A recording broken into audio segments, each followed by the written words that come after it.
नमस्कार, आप देख रहे हैं डे नाइट इंडिया टीवी और मैं हूं दीनदयाल।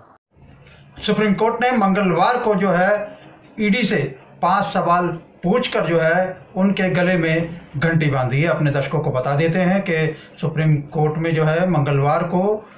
दिल्ली के मुख्यमंत्री अरविंद केजरीवाल की ईडी द्वारा गिरफ्तारी को जो है चुनौती दी गई है और उसके ऊपर सुप्रीम कोर्ट की जो डबल बेंच है, जस्टिस संजीव खन्ना और दीपांकर जो दत्ता हैं, उनकी बेंच इसके ऊपर सुनवाई कर रही है। और अरविंद केजरीवाल की ओर से जो है उनके जो वकील हैं, वरिष्ठ वकील अभिषेक मनु सिंह भी लगातार जो है वो दलील दे रहे हैं और उधर जो है ईडी के जो वकील हैं एसवी राजू, वो उसको जो है वहाँ पर उनकी जो दलीलें हैं उनके ऊपर विरोध जता रहे हैं। अपने दर्शकों को बता देते हैं कि सोमवार को भी इसके ऊपर सुनवाई शुरू हुई सुप्रीम कोर्ट के अंदर और मंगलवार को भी लगातार दूसरे दिन सुनवाई जारी रही। सुप्रीम कोर्ट के डबल बेंच के जो जज हैं संजीव खन्ना, उन्होंने ईडी से पूछा कि अरविंद केजरीवाल की गिरफ्तारी इस समय क्यों की गई है। दूसरा सवाल ईडी से पूछा गया कि उनकी शिकायत और गिरफ्तारी के बीच में समय क्यों है। तीसरा सवाल सुप्रीम कोर्ट ने ईडी से पूछा, यदि उनकी गिरफ्तारी की गई है क्या वो कानूनन ठीक है। और ईडी ने यह भी पूछा कि क्या कोई संपत्ति की कुर्की की गई है, और की गई है तो उससे अरविंद केजरीवाल का क्या कोई संबंध है, और अरविंद केजरीवाल से जब उनको गिरफ्तार किया गया तो क्या वहां से कुछ बरामद हुआ। और सबसे अहम सवाल जो है सुप्रीम कोर्ट ने ईडी से यही पूछा, उनकी जो गिरफ्तारी है, लोकसभा का चुनाव जो है उसकी घोषणा हो चुकी है, आचार संहिता लागू हो चुकी है और उसके 4 दिन बाद जो है अरविंद केजरीवाल की गिरफ्तारी पर सुप्रीम कोर्ट ने ईडी से सवाल पूछा है। उनकी गिरफ्तारी को लेकर ईडी से सवाल पूछा है। अपने दर्शकों को बता देते हैं, ये 5 सवाल के बीच में एक अहम सवाल और पूछा कि एक आजादी और स्वतंत्रता, ईडी से सवाल पूछा है। इन 5 सवालों के इर्द गिर्द जो है ईडी के जो अधिकारी है, ईडी के जो वकील हैं एसवी राजू, कहीं ना कहीं जो है वो सुप्रीम कोर्ट के सामने जो है वो बंगले झांकते नजर आए। अपने दर्शकों को बता देते हैं कि अरविंद केजरीवाल के जो वकील हैं अभिषेक मनु सिंह भी, उन्होंने सुप्रीम कोर्ट के सामने अपना पक्ष रखते हुए कहा कि अरविंद केजरीवाल राष्ट्रीय पार्टी है, आम आदमी पार्टी उसके राष्ट्रीय संयोजक हैं, उसके साथ ही वो दिल्ली के मुख्यमंत्री भी हैं, चुनाव शुरू हो गया है और उनकी जो गिरफ्तारी जो हुई है, कहीं ना कहीं ऐसा लगता है कि उनके चुनाव प्रचार में शामिल होने से उनको रोकना जो है वो ईडी की मंशा है। इसके साथ ही उन्होंने ईडी की जो गिरफ्तारी है उस पर भी सवाल उठाए और ईडी ने कहा कि जब सुप्रीम कोर्ट ने सोमवार को पूछा था कि जब अरविंद केजरीवाल को 9 सम्मन जारी किए गए थे, अरविंद केजरीवाल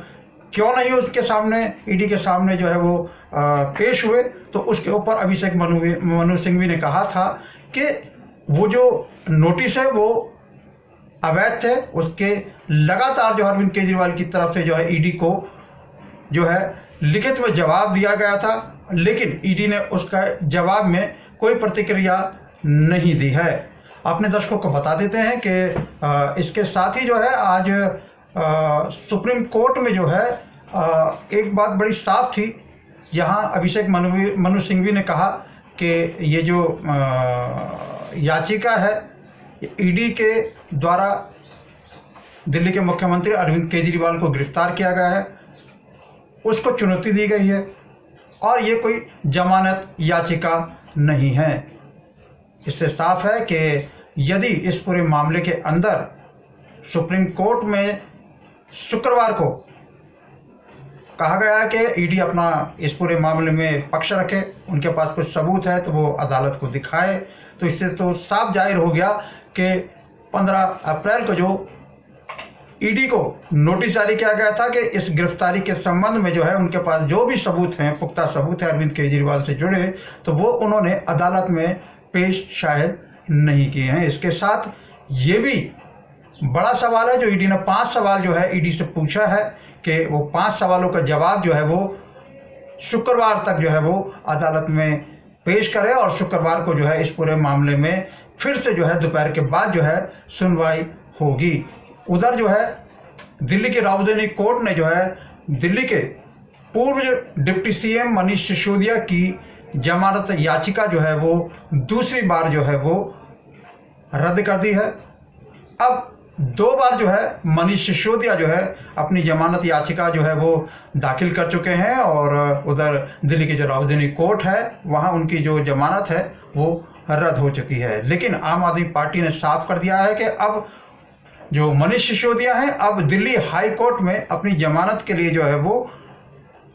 दरवाजा खटखटाएंगे। हम इस याचिका को हाई कोर्ट में अपील करेंगे। अपने दर्शकों को बता देते हैं कि जिस तरीके से सुप्रीम कोर्ट ने 5 सवाल जो है ईडी से पूछे हैं,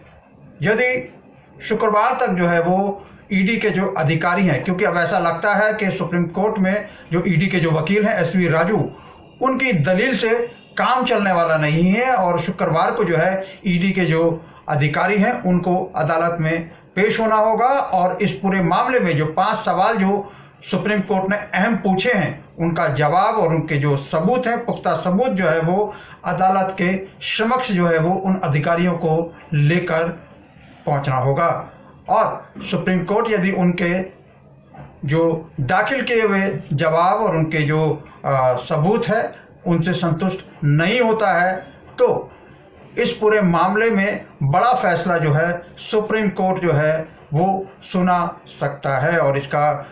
दूरगामी जो है जो अरविंद केजरीवाल की जो गिरफ्तारी हुई है उसके ऊपर, इस केस पर जो है बड़ा प्रभाव जो है वो पड़ सकता है। और इसके साथ ही जो ईडी की जो गिरफ्तारी है और उनका जो एक्शन मोड है उस एक्शन मोड पर भी जो है वो सवाल उठ सकता है और सुप्रीम कोर्ट इस पूरे मामले में कोई बड़ा आदेश जो है शुक्रवार को सुना सकता है। इतना तो तय है कि यदि शुक्रवार को यदि ईडी के जवाबों से जो है सुप्रीम कोर्ट संतुष्ट नहीं होता है तो